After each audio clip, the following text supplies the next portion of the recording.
हाँ जी दोस्तों, तो स्वागत करते हैं आप सभी का एक बार फिर से परमार्थी सेवा टीवी में। तो दोस्तों, ये जो सवाल जवाब आज आपके साथ जो शेयर किए जा रहे हैं, ये भोटा के सवाल जवाब हैं। यानी 7 मई 2024 को सवाल जवाब आप सभी के साथ शेयर किए जाएंगे। उससे पहले आप सभी से एक छोटी सी बेनती है कि चैनल को सब्सक्राइब करके ऑल नोटिफिकेशन बेल दबा दें, ताकि ऐसी ही अपडेट आप सभी तक ज़रूर पहुंच सकें। तो दोस्तों, देखते ही देखते आज भोटा में काफ़ी ज़्यादा रश हो गया था। मॉर्निंग में आप जी को पता होगा, वहाँ का पंडाल बहुत ही छोटा है और बाबा जी ने पैदल चलकर दर्शन दिए। तो बाबा जी जब पंडाल में दर्शन दे रहे थे और दर्शन देकर जब वापस आ रहे थे स्टेज की तरफ को, तो बाबा जी ने संगत को खुद बुलाकर अपने स्टेज की तरफ बिठाया कि संगत थोड़ा सा आगे आगे आ जाए। हमारे सतगुरु को देखो कितनी फिक्र है संगत की। पंडाल छोटा है, लेकिन फिर भी बाबा जी ने जिस जगह पे दर्शन दिए थे वहाँ पर सारी संगत को बिठा दिया और थोड़ा सा आगे आगे बुलाकर संगत को स्टेज के पास बुला लिया कि थोड़ा सा आगे आगे आ जाओ, यहाँ पर आकर बैठ जाओ। बाबा जी ने ये खुद किया, किसी सेवादार ने नहीं किया। बड़ा ही एक इमोशनल मोमेंट था मेरे लिए। तो ये बहुत एक इमोशनल मोमेंट था कि हमारे सतगुरु देखो कि संगत की कितनी फिक्र है उन्हें। जब बाबा जी दर्शन देकर स्टेज के ऊपर जा रहे थे तो बाबा जी ने संगत के आगे हाथ जोड़े, फिर स्टेज को नमस्कार कर कर स्टेज के ऊपर चढ़े और जाकर चेयर के ऊपर बैठ गए। 9:47 पर बाबा जी पंडाल में आए थे और 10 मिनट के बाबा जी ने दर्शन दिए और उसके बाद स्टेज पर बैठे। तो पूरे 9 बजे सवाल जवाब का प्रोग्राम शुरू किया गया और सवाल जवाब आप सभी के साथ शॉर्ट में शेयर कर रहा हूँ। पहला सवाल किया गया था, बाबा जी मैं अपने बुजुर्गों की सेवा कैसे करूं? तो बाबा जी ने बड़े ही प्यार से फरमाया कि बेटा, बुजुर्गों को कोई आपकी धन दौलत नहीं चाहिए, उनको आपका थोड़ा सा वक्त ही तो चाहिए होता है। आप उन्हें अपना थोड़ा सा वक्त दें। फिर दूसरा सवाल उन्होंने किया कि बाबा जी अपने भजन सिमरन के लिए कैसे ज़्यादा समय दे पाऊँ? समय नहीं दे पाता हूँ भजन सिमरन को। तो बाबा जी ने कहा कि बेटा, जो भी काम करते हैं आप कोई ज़रूरत समझकर करते हैं ना। अगर आपको कोई ज़रूरत है तभी तो करते हैं। अब भजन सिमरन की हमें इतनी ज़रूरत है, वो हम करते नहीं। जिसने सब कुछ देना है उसको तो हम याद नहीं करते। सब सुख दाता राम है, दूसर ना है कोई। बेटा, जिसकी सबसे ज़्यादा ज़रूरत है वो तो हमें करना ही है ना। बाकी काम तो करें चाहे ना करें, लेकिन भजन सिमरन तो करना ही है ना, क्योंकि इसकी हमें सबसे ज़्यादा ज़रूरत है। तो दूसरा सवाल, बाबा जी आपका बहुत बहुत शुक्र है। मेरी सास और मेरा परिवार आपने बहुत ही अच्छा दिया है। सास कहती है कि बहू बहुत ही अच्छी है। तो बाबा जी ने कहा, बेटा ये तो अच्छा है ना कि सास आपकी कह रही है कि बहू बहुत ही अच्छी है, और क्या चाहिए आपको? संगत थोड़ा सा हंसने लग पड़ी। फिर उसके बाद बाबा जी ने और भी बड़ा कुछ उस बच्ची को समझाया और बीच बीच में संगत हंसने लग पड़ी। फिर तीसरा सवाल किया कि बाबा जी परमार्थ क्या है? तो बाबा जी ने बड़े ही प्यार से फरमाया कि बेटा, परमार्थ का मतलब है परम का अर्थ। जो सच के साथ जोड़ता है उसे हम परमार्थ कहते हैं। मालिक के साथ जुड़ना ही तो परमार्थ है बेटा। तो उसी लड़के ने फिर दोबारा सवाल किया कि बाबा जी मम्मी मेरी आपको बहुत ही याद करती है। तो बाबा जी ने कहा, बेटा जो है सारा प्यार ही तो है, लेकिन साथ में बेटा हमें ये भी विचार करना है कि हमने मालिक के साथ जुड़ना है, शरीरों के साथ नहीं जुड़ना है। ठीक है, प्यार है, हमें याद करते हैं, कोई बात नहीं, लेकिन हमें मालिक के साथ जुड़ना है बेटा, शरीरों के साथ नहीं जुड़ना है। फिर अगला सवाल, बाबा जी नामदान लिए काफ़ी समय हो गया है, मन नहीं लगता। तो बाबा जी ने कहा कि बेटा यही तो बात है कि मन नहीं लगता।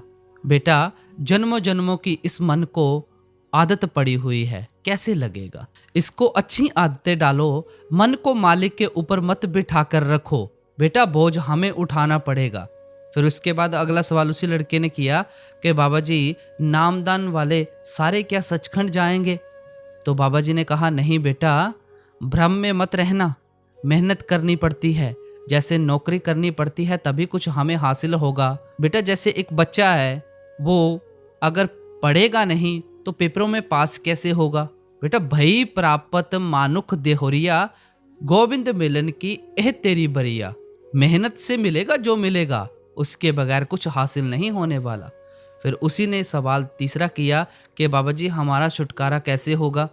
तो बाबा जी ने बड़े ही प्यार से फरमाया कि बेटा भजन बंदगी के जरिए हमारा इस देह के बंधन से छुटकारा हो पाएगा, और उस ताकत को जब तक आप अपने अंदर नहीं ढूंढ लेते, हमारा इस देह के बंधन से छुटकारा नहीं होने वाला।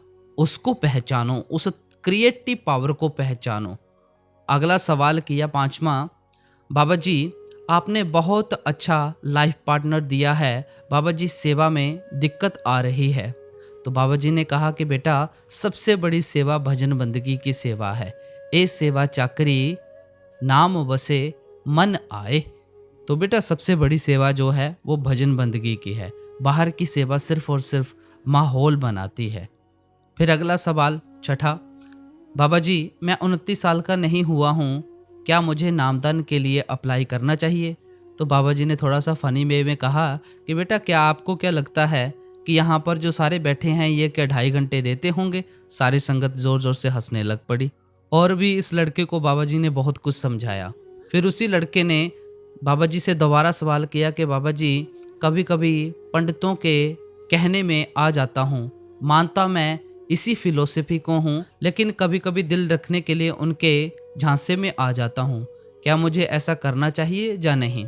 तो बाबा जी ने बड़े ही प्यार से फरमाया कि बेटा आप चाहे जो मर्जी करते रहें, मेरी तरफ से आपको कोई मनाही नहीं है, लेकिन साथ में हमें सोच विचार करनी है कि जो मिलेगा अंदर से मिलेगा, बाहर से कुछ नहीं मिलने वाला।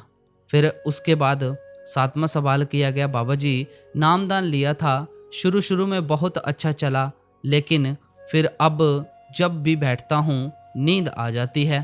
तो बाबा जी ने कहा बेटा हमने तो बैठना है, ये तो है नहीं कि घटेगा या बढ़ेगा, हमने तो सिर्फ बैठना है ड्यूटी समझकर। अगर हम रिश्तेदारों को या यार दोस्तों को वक़्त नहीं देंगे, जैसे आपने बोला शुरुआत में, उस लड़के ने सवाल किया था बाबा जी से कि आपने रिश्तेदार बहुत अच्छे दिए हैं, यार दोस्त बहुत अच्छे दिए हैं, स्टार्टिंग में उसने ये सवाल किया था। फिर उसी के ऊपर बाबा जी ने इसका जवाब दिया कि जैसे आपने कहा कि रिश्तेदारों को या यार दोस्तों को वक़्त नहीं देंगे तो वो कैसे निभ पाएगा? नहीं निभेगा ना, अगर वक़्त देंगे तो ही निभेगा ना। ऐसे ही बेटा नाम है, जब हम उसको वक़्त देंगे तभी तो आगे हमारा कुछ बन पाएगा ना, नहीं तो आगे कैसे निभेगा? फिर उसी लड़के ने दोबारा सवाल किया कि बाबा जी जो हमने सोचा होता है वो आपके सामने क्यों नहीं बोल पाते? बाबा जी ने कहा बेटा भावना की बात है, सारी भावना की बात है और प्यार की बात है, और ये भी नहीं है कि मैं ही कोई सुंदर औरत आपके सामने आ जाए, आप तो उनके सामने भी नहीं बोल पाओगे। फिर संगत जोर जोर से हंसने लग पड़ी। फिर अगला सवाल किया गया, उस लड़के ने बाबा जी को डैडी जी कहा कि डैडी जी आप जैसा कब बनूंगा?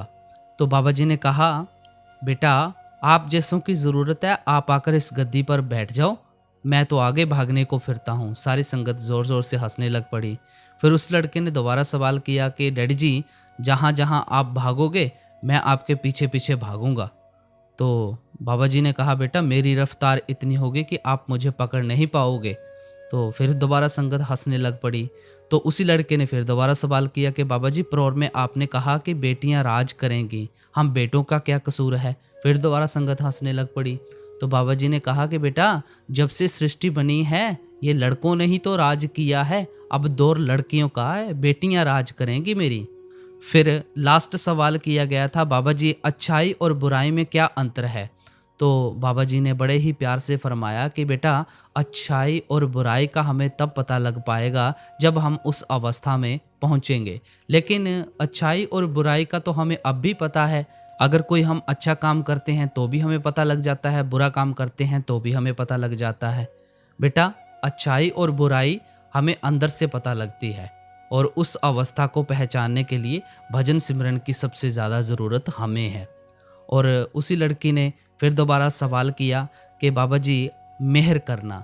तो बाबा जी ने बड़े ही प्यार से कहा कि बेटा ये कलयुग है, कलयुग, यहाँ पर सब उल्टा होता है। मैंने आपके ऊपर मेहर नहीं करनी है, आपने मेरे ऊपर मेहर करनी है।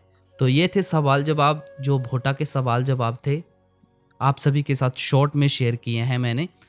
तो इसी के साथ हम आपसे इजाज़त लेते हैं। तो चैनल को सब्सक्राइब करके ऑल नोटिफिकेशन बेल दबाना ना भूलें, ताकि ऐसी ही अपडेट आप सभी के साथ शेयर कर सकूं। सभी को राधा स्वामी।